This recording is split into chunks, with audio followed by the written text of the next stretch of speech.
Hi, I'm Arthi Shah. I'm a story listener, storyteller, and an all-round conversationalist. I will be your host for Out of the Box Shepparton. Today, we are gathered at St. Paul's African House, where I would like to firstly acknowledge the lands on which this project is being filmed and produced, the lands of the Yorta Yorta people, and I would like to acknowledge the elders past and present and emerging. Out of the Box is a multicultural arts Victoria initiative that is aimed at creating rich and engaging podcasts that give a platform to diverse artists across Shepparton and Bendigo to tell their stories and have a dialogue about their art. Thank you to Regional Arts Victoria for funding this amazing project and to all our other partners for providing support to allow us to hold space for the artists sharing their creative journeys. Welcome, Ree. Thank you for willing to have this conversation. Tell us a bit about yourself. I am a 23-year-old stay-at-home mum. I've been a mum for a year now. I am Fijian, Australian, Croatian background. Amazing. I was born in Brisbane. Yeah. I grew up in Uganda and came to Australia in 2014. So I was 13 years old. I've been in Australia ever since then. Moving from city to city, moving from Perth to Kalgoorlie, then Shepparton, Melbourne, Sydney, back and forth. So, this will be my 8th year in Shepparton, I'm pretty sure.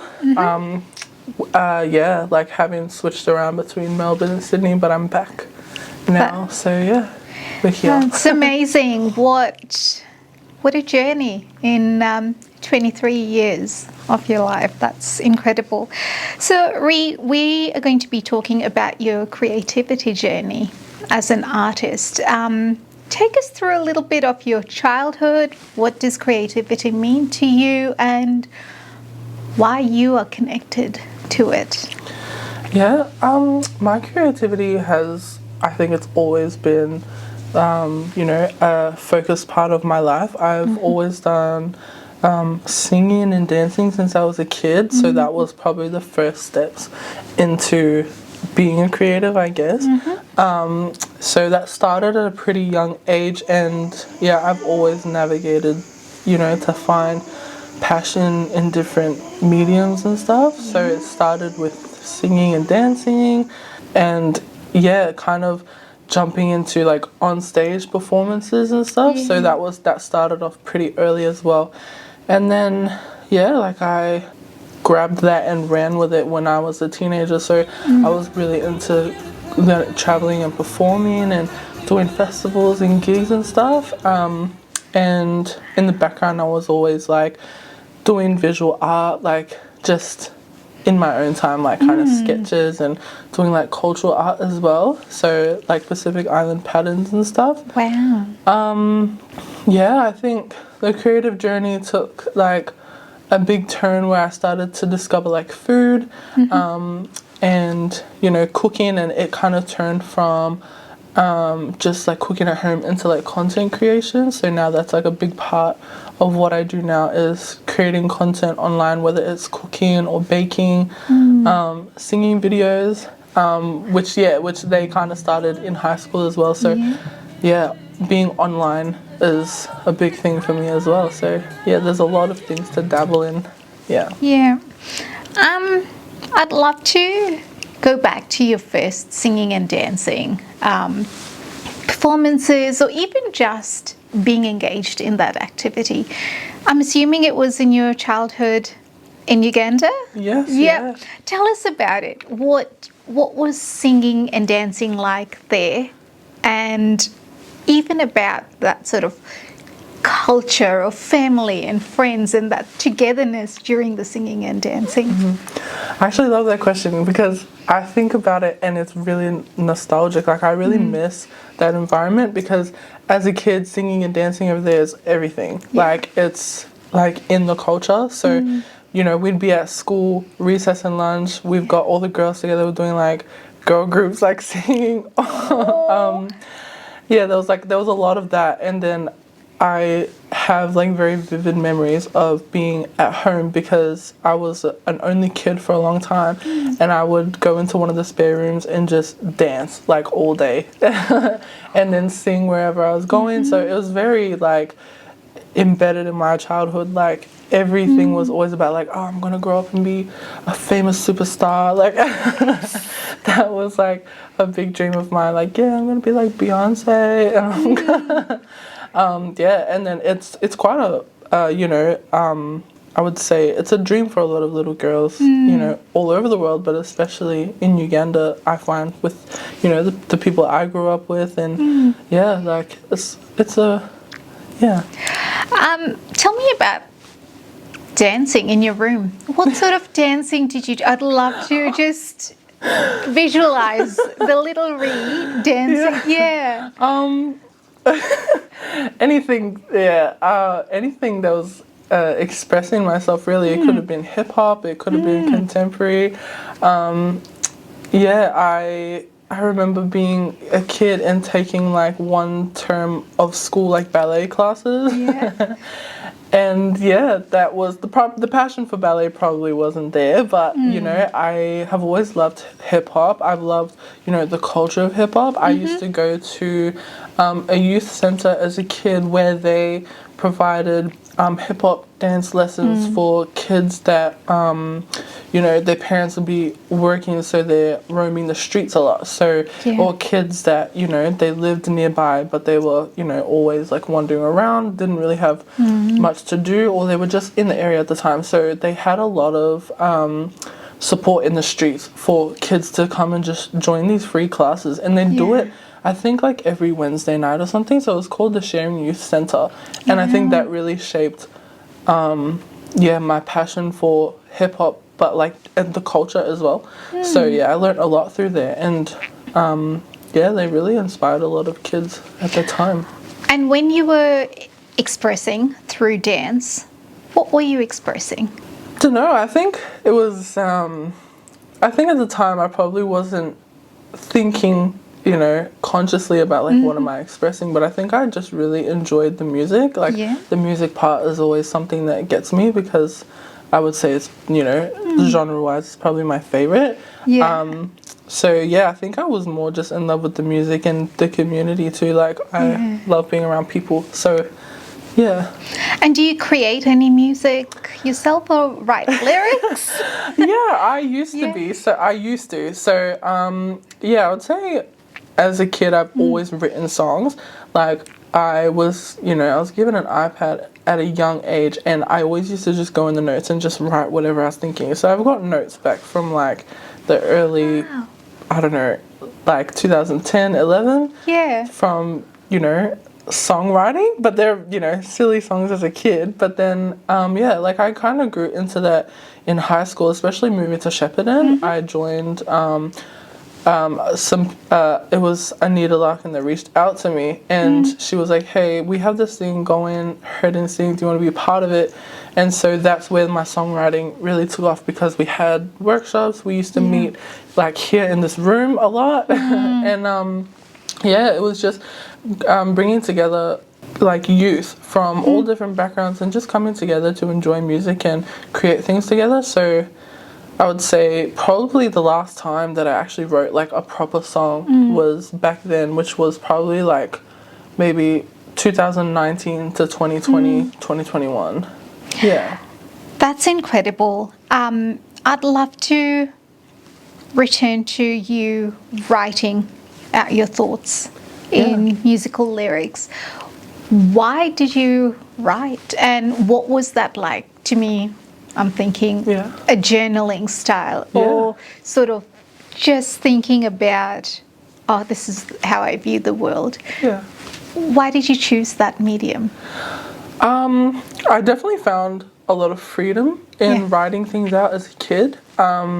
I used to be really into like drama, so I used to do like drama lessons at school, and the school that I went to was a British school, so they had a thing called Lambda, which was, people bring in poems and you got to memorize them, you got to, it's all about I forgot what the word is called, but you got to act it out on the spot. Yeah. So there was a lot of that, and being influenced by theatre and drama was like, okay, like I can express my creativity by doing things like poetry and stuff. Yeah. So it did start with poetry, and then obviously, you know, English lessons as a kid. They're like, hey, we're gonna do poems today, and I quite enjoyed that. So then it turned into music, because even, you know, my mom would always have hip hop growing up. Like, she'd listen to hip hop, she'd listen to R&B. Yes. So I've always had an idea of like, is the word like lyricism? And so I've always had an idea of that, and like I have memories of watching, you know, kids movies, like especially I don't know if you know Happy Feet. Yes, yes, penguins. I have memories of writing out the words that I heard in the movies and writing it down and being like, this is what they said, and then I would sing it back. Yes. Yeah. That is incredible. So, and I love that freedom in writing, freedom in being able to express your thoughts, and learning how to make it structured in a way that fits your structure. That's so wonderful. The second question that I wanted to really unpack is your teenagehood, traveling and performances, and what was that journey like, and what led you to do that? Yeah, it's quite a, you know, it's like a hilly journey, because it started quite low, and then, you know, I think some of my peak memories of writing music and singing was in high school too. So I moved here when I was 13 from Uganda, so I was pretty, I would say, fresh. Like, you know, I looked different, I sounded different, I had a very thick accent. So I came here, and, you know, I would say not everyone was very accepting of that, but I was pretty like keen and confident to still be like, okay, I'm gonna sing at the school assemblies, I'm gonna sing, you know, here and there. So yeah, like I think that maybe not being accepted by everybody, you know, like people had different opinions about me at that time. I think it set me back a little bit to, you know, be a little bit less confident to do the singing and the dancing and stuff. But then I moved to Shepparton, and I actually found like a really good community at the school that I went to, and I embraced a lot of the cultural side, like of my dad's side, that I didn't actually grow up with. So I kind of discovered that when I got here through, you know, there's a lot of Pacific Islanders here, and I think they encouraged me, and just being around them encouraged me to be like, you actually have like all this cultural stuff you can tap into, and like music is embedded in, you know, Pacific Island culture. So I was like, yeah, like I grabbed that and ran with it too. So I started getting into all the like cultural dances here, and singing. Like I was learning my own language, learning other languages, and then it started from there. And like throughout all high school was just singing and dancing, and I loved it so much. And something else that you mentioned, Ree, was you talked about bringing the youth together. Tell me more about that, and why was it important? Well, the first time that I came together with other youth was actually a MAV initiative, which was, you know, we had a group here in Shepparton called Herd Instinct, and it was just a collective of like diverse youth from around the area, and like we all had a passion for music. We all met in Shepparton, and we would come together in the evenings just to, you know, express ourselves, and it was really good. Like we became really close, like brothers and sisters. Like to this day, like some of us are still really close. And it was just through, like, you know, we traveled together, we went all these places, we had that excitement together that we shared about, like, oh yes, like we got a gig here, let's go. Like it was so exciting. And so and we had producers come, we had like mentors come, and they were really good. They taught us a lot, and we just grew in that passion. And it was really important as well for our youth here, because us coming together kind of created pathways and confidence within ourselves to walk our own path to then tap into the rest of the youth in Shepparton. So from Herd Instinct, it's given me opportunities to walk down other paths that were creative. Like I've got workshops now that I can work with other, African and Pacific Island youth, and then some of the other people that were part of Herd Instinct got to mentor other students that were here too. Like we tap into the schools. We even go to Melbourne sometimes. Like there was a lot of opportunity that came from that, and it was a lot of the time centered around youth, and it was very important work that was done. That is so impressive, and to know that at a young age, to know how important it was for you in Uganda to be part of a youth centre that encouraged hip hop and encouraged a form of expression, but then you brought it with you and were able to create the pathways for others as well. Are there any specific Herd Instinct projects? And I would love to hear about the first one. What was it? Where was the idea conception through to production? Oh my gosh, there was a lot of projects that came from it. I can't remember the exact, the first one, but I do remember a very key event that happened for us, which was, we had the opportunity to perform at Land of Plenty, which is, a big festival that comes to Shepparton sometimes. Maybe it's come once or twice, but, a lot of big, headline artists get to perform there. So we got the opportunity to have a slot in there, and we worked really hard on writing our own songs together throughout the whole year. And we had mentors and producers and all these people come to help us, and we were really appreciative of that help, and we were really proud of the music that we made. So that was probably the turning point, because I remember everybody was just buzzed to be able to do that. And we still look back on it on this day and we're like, oh, that was the first proper, there's a lot of people there, the whole crowd was there. It was a big stage. I think it's probably one of the biggest stages I've been on to this day. So that was that was a key event for us. And what was it like writing the songs together? Your experiences, or what inspired that part of it? It's actually interesting. I think a lot of the inspiration came from our experiences in life.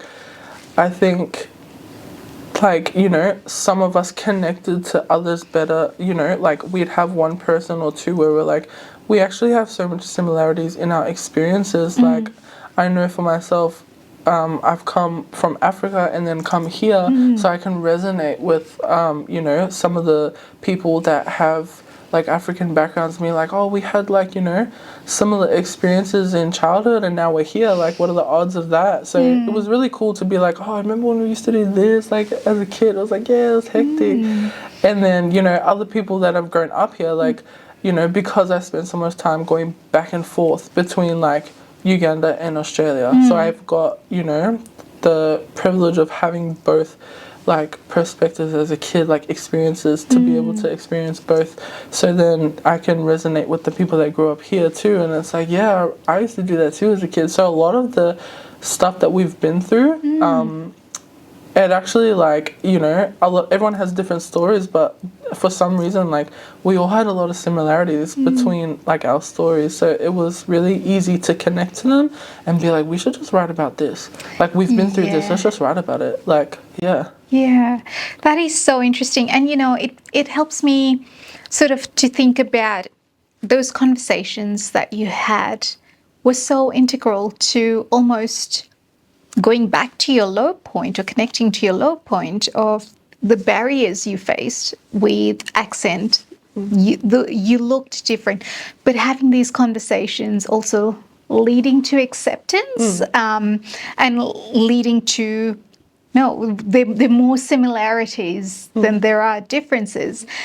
Which leads me to my next question is, when you felt like you were othered, what would have helped you be accepted into... I think just the understanding that even though I looked and sounded different, I've actually come from the same place as, you know, the people that I guess like othered me. It's like, you know, we're actually not that different.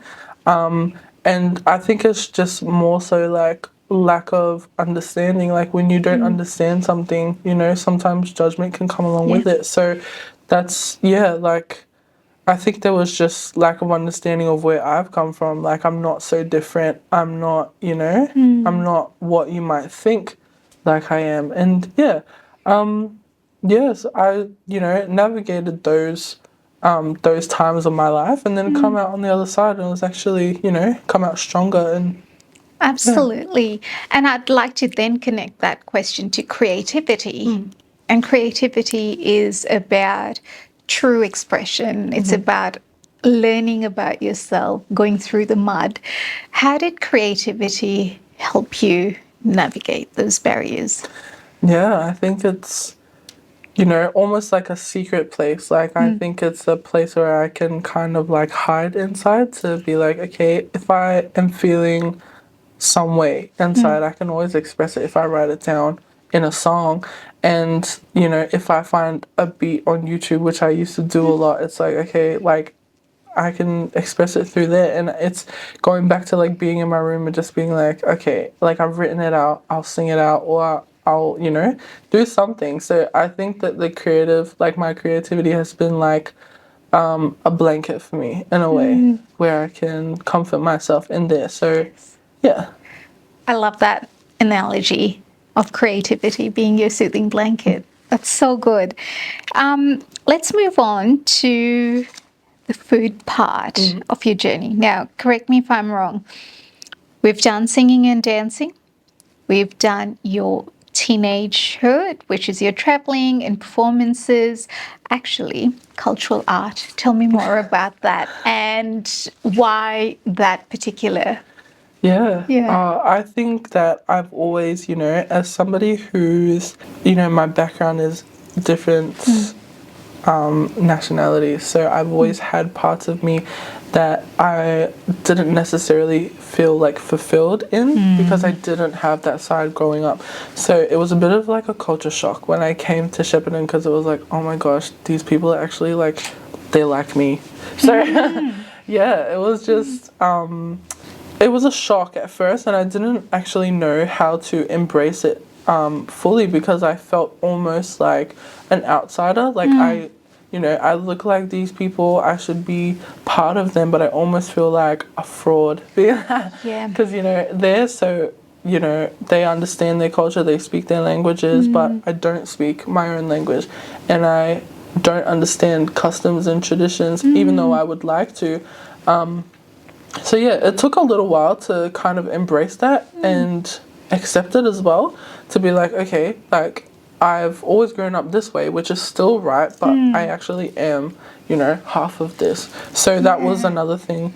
Like it was kind of a challenge to accept that. But then once I did, I think I just like went head first because I was so in awe of like, you know, what we call mana, which is like its spirit, its strength. And like when you perform, like cultural performances, there's a lot of that in there. There's a lot of mana, and you can feel it. Yes. Even when you watch the performances, you can feel it. So it's like I get to be part of that, and I'm like, oh my gosh, it was almost like a high, and I couldn't stop. So so every chance I got was like, I'm gonna sing, I'm gonna dance. I'm singing at school, at assemblies.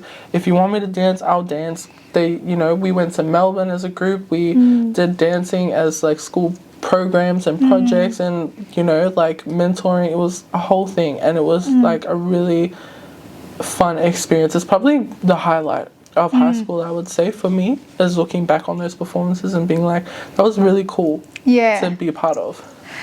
That's amazing. Are there any key standout moments that you discovered within that culture that was less known to you?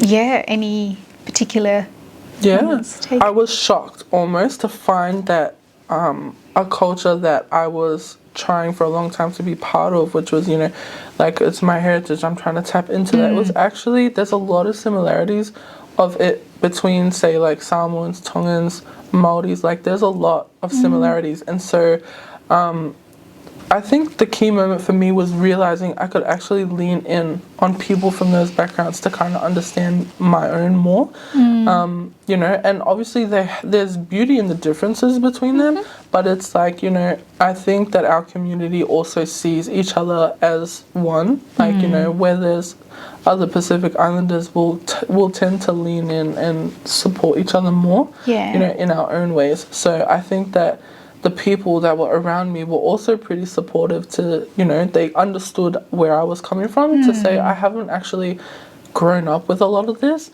But on the other side, it's like I've always known about other islanders, but it's like I didn't have curiosity about the background until I got older. So that was probably the turning point, was like I can find a lot of myself in the people that I'm around right now.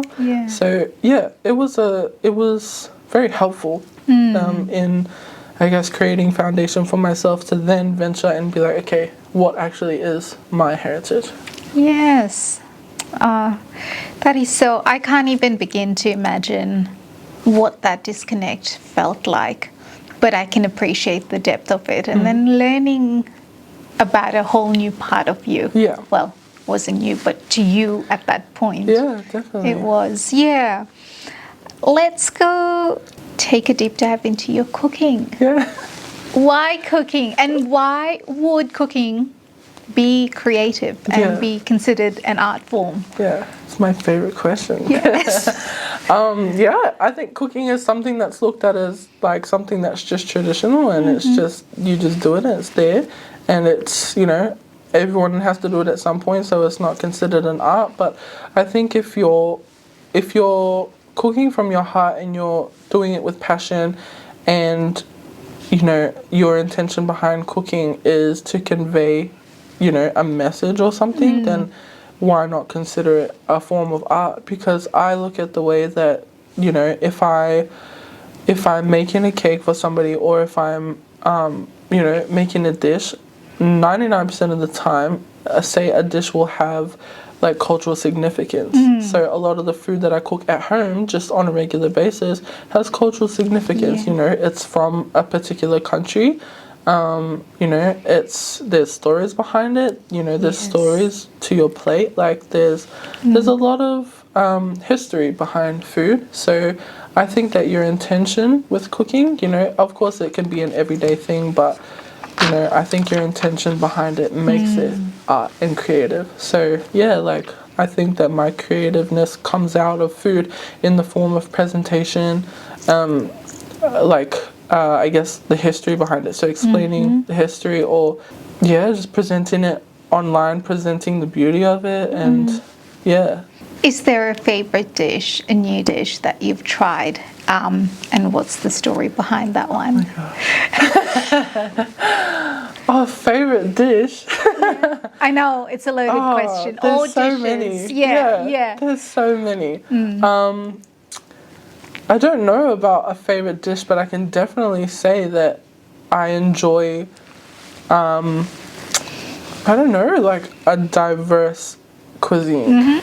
So we talked about your journey with food and food as art. You talked about your presentations, storytelling, your love for diverse cuisines. I wondered about where you see yourself 5 years from now with art in general, or your food, or your creative aspiration. Awesome question. I'm like, my mind goes so many places.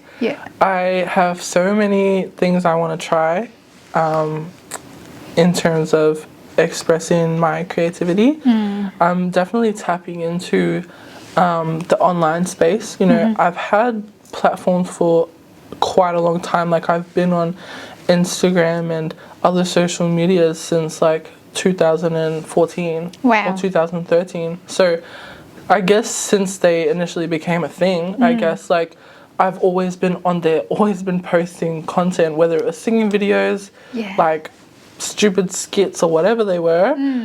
I've always been present online. So I think that this year I'm like very focused on really tapping into that, where, even sharing that space with my partner, we're both tapping in and sharing the creativity together, where we're gonna, start, posting more videos online, and I guess, like just exploring like what we can do in that space, because I think there's a lot of potential, especially with the cooking and baking. Like that's probably my number one thing at the moment. Yeah.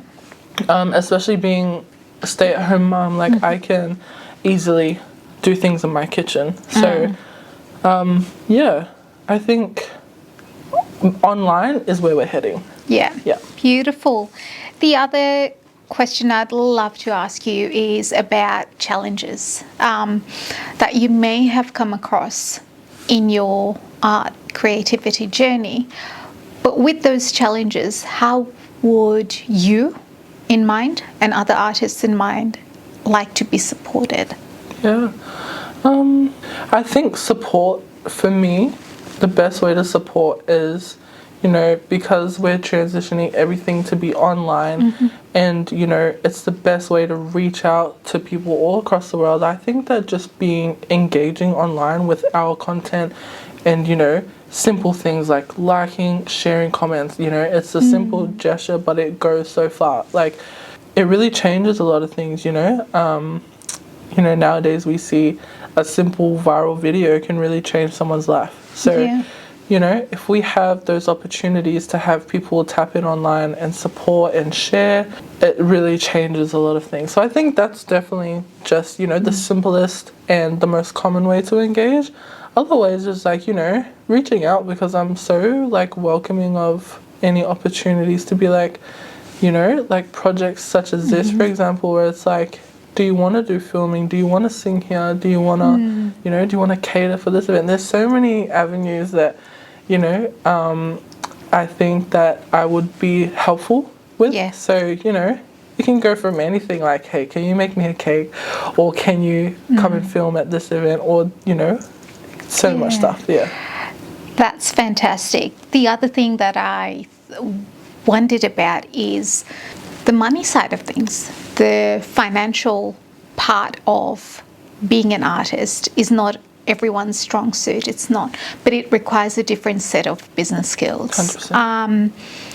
What are some of the challenges you may have faced or know that other artists have faced, and how could they be supported in that? Yeah, definitely. Well, I think first and foremost, arts is probably the least funded, I guess, department you would call it. There's lack of, support in terms of funding, like government support, things like that. While we do have a lot that's given to us, I think in comparison to, other things, whereas, I think that everybody enjoys music and everybody enjoys art to their own capacity, but it still means that it needs to be funded. So I think that, firstly it's funding. So I think that that's a big setback. But also just, I don't know, I think word of mouth is a big thing, and just spreading knowledge about the arts, and I guess the wider community, if they understood it more, I think that would be such a big game changer, because I think that a lot of people, it could be lots of things, might be intimidated to go and see something they wanted to see for a long time, whether it's an exhibition or a concert or even just a small gig, like, or they don't have the appreciation for it and understanding that that person has put a lot into what they've created. So I think that there's also, lack of understanding that somebody's art actually could be their entire life. Like, they've put everything into that piece, or that song or whatever it is that they're creating. Yeah, so I think that, support financially is a big thing, but it doesn't have to be like, okay, I'm going to go give all this money to this and this, or we need all this money to come. But it's as simple as supporting someone's show. You go and watch them, or you just go look at their art, or you purchase a piece of art, or commissions are a big thing too. So yeah. Can we unpack that appreciation and understanding part a little bit more? Why is it that people may not understand the depth of an artist's work and value? Because sure, I would go look at a piece and go, oh, I can see the dollar amount. But then I might go, oh, really?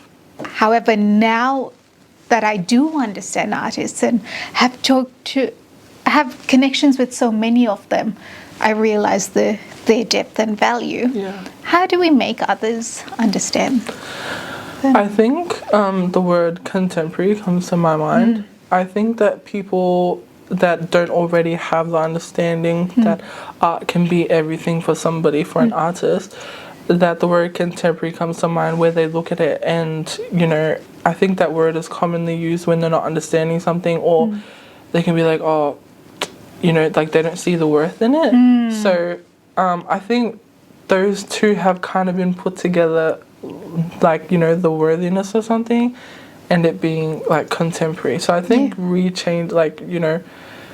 changing what that word actually means, whereas, you know, I think that contemporary to me means that's expression, like that's freedom, that's, you know. So I think once they understand that, it's, you know, they might be able to see things through a deeper lens, because I think outside of the artist community and people that enjoy arts, it's pretty much just like, I think they kind of see it from that perspective sometimes. That's so interesting. And it leads me to think about how, again, just what you've said, art is othered and art is in that sort of conventional zone. But really anything could be art. Depends on your perspective and depends on that sort of body, mind, soul connection to that piece, whatever that piece is. COVID was a prime example of art was breathing, and art in whatever sense. And people took that time to venture into different forms of art, maybe to keep themselves sane or just whatever, their own well-being.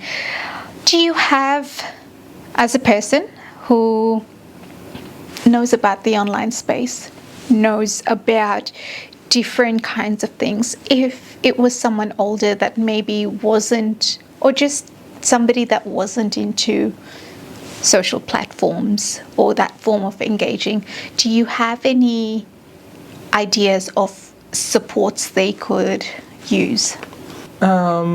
Support, you know, if it's somebody that's maybe not well versed in the online space, or they just don't have, you know, the passion for it, like they're just not, you know, it's not for them. I think that, you know, the next best thing is in-person support. So for artists that are, you know, they're having, like we said before, gigs, or they've got exhibitions, or they've got whatever it is they're creating, and they're holding it in spaces, it's for us, it's for people that want to support them to go to those things in person, or even reach out to them and ask them, how can I help? Like, I think it's just, I think people might look at it and overcomplicate it, but I think it's as much as just reaching out and being like, how can I help? Or you go to whatever it is they're, you know, hosting, if it's, you know, something physical to attend, or, you know, if you got to go somewhere and buy something that someone's created and you know it's from that artist, like, I think it's, in-person support, which, again, might tie in financially, but... Yes. No, that's fantastic. Sort of the wrap-up question, the 23-year-old Ree, what advice would you give your younger self? I would say, if I could go back and discipline myself in a way, I would tell myself, you need to, you know, knowing what I know now and what I've gone through, and, you know, exploring different pathways, I would say you need to double down and have discipline in what you're doing. Have confidence and discipline. The confidence is one thing I think it like fluctuates sometimes, but I wouldn't say that I lacked confidence most of the time. I think it's just discipline. I think it's like, you know, I think sometimes we set ourselves back a lot, whether it's doubting something or, you know, whether it's being proactive. I think just if I could go back, I would be like, you need to get that done, or you need to work towards this. If this is your goal, you need to be disciplined in that. Yeah. That was going to be my next question, is what does discipline look like for you? And can you give us one example that in an area or a goal you had that you wished you were disciplined or look forward to being disciplined towards? Yeah, definitely. I think the discipline for me, even as an example for now, like I am working towards being more disciplined with being consistent. Yeah. So I need to, work on time management, and whether it's I need to sit down with myself and brainstorm, or I need to map things out. Like it's having the discipline to focus on what you really want, and that's what I'm working towards doing now. So if I'm going to be in online spaces, I have to be consistent. Yeah. Like consistency changes everything. So yeah, like, if I've been in online spaces for, more than 10 years and it's taken all that time to get to where I am now, I think that I could have gone further if I had discipline back then to be like, let's just post. Yeah. But it was only every so often. So I'm like, I 100% think if I can instill the discipline in me now to be consistent and sit down with myself, have those moments and just learn to focus on the goals that I have, then we'll definitely get further than just doing it as you go, like whatever. Yeah, absolutely. And what advice would you give to the older Ree? The older me, I would say where I am right now, while I'm learning to do all the discipline and be consistent, is don't stress about, especially for like my daughter, make sure that, you don't miss out on those key moments. Don't get caught up too much with everything, because while it supports you financially, and while it, could become a job, while it becomes all those things, becomes part of your identity almost, don't forget that you still, have family to look after, you still have life to enjoy, you still have things to experience, because I'm only 23. So, Yes, so I'm still young. So there's lots of things, don't miss out on those key parts. Yeah, absolutely. And Ree, where do people find you online? Yeah. So, my handles are a bit different all over social media, but I am on Instagram, I'm on TikTok. Those are my two main ones. Everything else is more just like personal social media, but my main platforms where I post everything is Instagram and TikTok. Beautiful. Yeah. Through our conversation, has there been something you've wanted to share, something I haven't asked you about your creative journey? No, I think that the conversation's been really good, but I'm really appreciative of being able to sit here and unpack a lot of that, because a lot has changed since the last time I sat in front of a camera. So it's been really good. I'm looking forward to, having the conversation, because I can put stuff out there and hopefully connect with other people. And there's so many artists around the region, and it would be nice if there was a lovely network and if we knew of each other and what people did, so we could, like share, subscribe, purchase. Thank you.